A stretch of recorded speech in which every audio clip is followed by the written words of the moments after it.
game, cause see the boxing voice. Welcome back, gang, for the first time and hopefully many more to come. Don't forget to subscribe to the YouTube channel and click on the notifications right here, this little bell, so you can get those emails every time we go.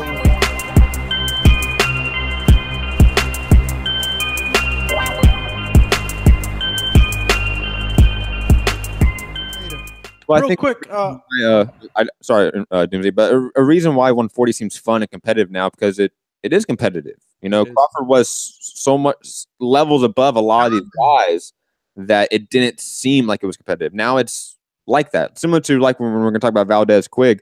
Valdez may not be the best 126 pounder in the world. He's not. He's not. But that fight was competitive. That fight was fun. But it wasn't supposed to be. Quigg is like on his last leg, and you know, he's been bounced up from promoter to promoter.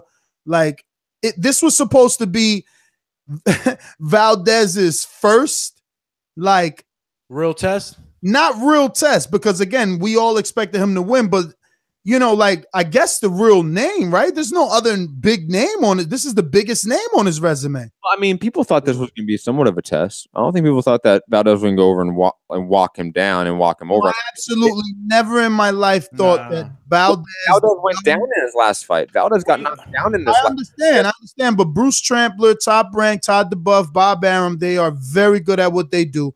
You're not going to lose this Mexican, English-speaking medalist at the Olympics. No. Did he medal? I don't know if he medaled. Well, real quick, guys. I love Muff Dive on the super chat. Shout out to you, 5 pounds. Love your podcast. I love Muff too. Love your podcast, AJ. Going to knock your man Wilder in less than 5 rounds. Liar, liar, pants on fire. Bomb squad. Yo, matter of fact, why don't you just you know, call in? I thought I had a new soundbite for that call in. Damn, Gina. Back to Valdez, Quigg. I thought Quigg was going to give him some angles. I didn't think Quigg was going to go in there looking like that. We've known Quigg as more of a boxer, I would say, traditionally. I'll agree with Matt. I didn't to walk down Valdez, and Valdez have to be the boxer. I did not expect that. Yo, just to give more, you know, like, points to me not thinking he's the guy at that division. Like, he'll be the guy because he's Mexican and he's with Top Rank. They know how to build stars, so he'll be a draw, you know. But he's not the skills, because look at how Frampton handled Quigg. Like, I mean, just compare those fights. It's just that simple. Oscar Valdez wants to lean forward, put his earmuffs on, have his head on Scott Quigg's, and release punches. He wants to bang. He's a banger. In every single fight, he gets into a war. He did get into. I mean, personally, me, man, this kid's you know, he's a good investment, man. He's a likable kid. He got his farm animals. You know what I'm saying? I don't want to see him go into another war back to back, man. This guy's been in back-to-back wars. I think he's a young guy, and you don't want to put him in there for the next fight in a competitive fight. You might want to just kind of ease up on him, man. He's been in too many wars. He left the fight with a freaking broken jaw, broken foot. I mean, he can't keep getting into these always wars. Breaking something. Listen, that you know, I hate to say it, but Manny Robles' team, everyone's broken their hand. There's a reason. There's a reason guys have left that team as of recent. Michael Collin, Jason Quigley. There's a reason why. Jabaransky. Because that gym is very specialized in what they do in terms of they only do one thing. They're Joel Diaz. Go to war? Not 2.0. They're Joel Diaz minus 2.0. Yo, and like you said, Doomy, I'm worried about Valdez's longevity with these types of fight, that type of style, that type of mentality, because when he was jabbing on his toes, he was good. Yes. When he would slip shots and just jab and dart in and out with burst combinations, he was really good. And then he would get sucked into the brawl and start leaving his hands down, getting sloppy. And I don't know what needs to be changed in camp, but obviously something does need to be changed in camp because he can box. I noticed that he started complaining.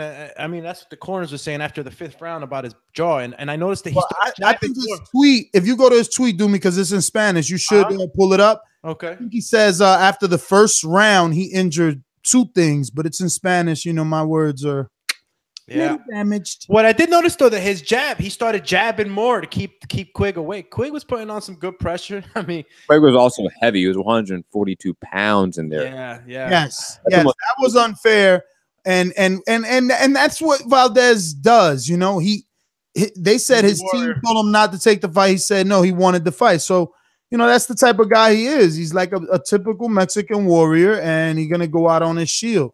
But he needs to box. He definitely gets much respect, right? We like you, Oscar, but we don't want you getting into these wars. We just don't want him to end up being all beat up by the time how old is the kid anyway, Ness? He's in his 20s. He's in his 20s, man. They got him listed at 27. 27? So every time I see these ages, this is what I'm saying. I see these ages, and just, you know, being in this sport for so long, in retrospect, it's funny the way people talk about Danny Garcia, Paulie Malignaggi. Look at this kid. He's 27. He's only a one-time champion. Well, let me go ahead and read this tweet for you guys. Ask about this. Con la mandíbula quebrada y la mano lastimada desde los primeros rounds, aún así ganamos la pelea. Gracias a Dios salimos con la victoria, satisfechos de conseguir el objetivo. I'll translate that for you guys. With a broken jaw and my hand hurt from the beginning of the first rounds, and still we won the fight. Thank God that we won and we came out with the victory. We're satisfied that we that we finished our objective. So yeah, I mean, he doesn't really specify what round, but in the early rounds. I'm not surprised. Yeah, I mean, so you got to give this guy the you got to give him that caution to the wind.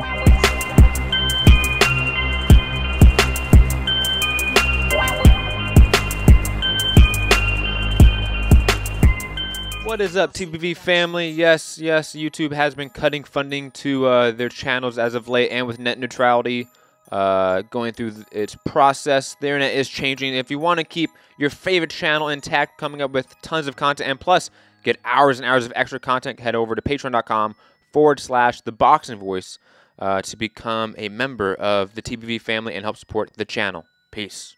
No other sight in the game could see the boxing voice.